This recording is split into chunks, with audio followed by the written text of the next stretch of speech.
বিশ্বকাপ ফাইনালে লিওনেল মেসিকে যতটা সম্ভব বল থেকে দূরে রাখার পরিকল্পনাই যেন করেছিল স্পেন। সেটি বাস্তবায়নেও সফল হয়েছে ইউরোপের দলটি। আর্জেন্টিনার অধিনায়ক পুরো ম্যাচে মাত্র ৫৪ বার বল স্পর্শ করেছেন। বিশ্বকাপ ফাইনালে লিওনেল মেসিকে যতটা সম্ভব বল থেকে দূরে রাখার পরিকল্পনাই যেন করেছিল স্পেন। সেটি বাস্তবায়নেও সফল হয়েছে ইউরোপের দলটি। নির্মাণের নাম্বার 1 শাহ সিমেন্ট।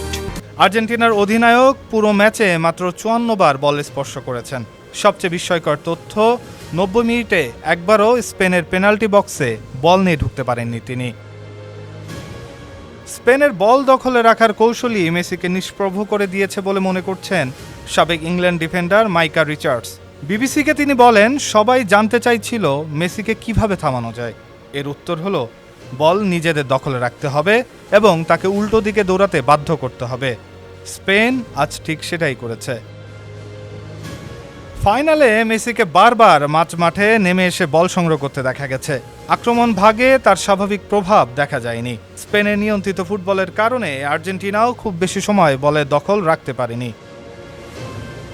তবে একটি ম্যাচের পরিসংখ্যান দিয়ে মেসির পুরো টুর্নামেন্টের পারফরমেন্স বিচার করতে রাজি নন রিচার্ডস।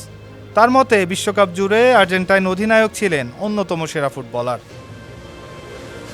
রিচার্ডস বলেন, সে এই টুর্নামেন্টে এসেছে এবং সেরাদের একজন ছিল, যদি সবচেয়ে সেরা নাও হয়।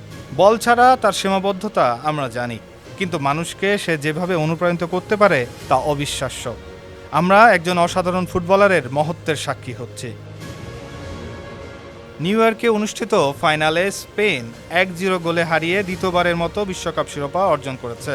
ম্যাচ জুড়ে মেসিকে কার্যকরভাবে আটকে রাখাই স্পেনের জয়ের অন্যতম বড় ভিত্তি বলে বিবেচিত হচ্ছে। ডেস্ক রিপোর্ট, সমকাল।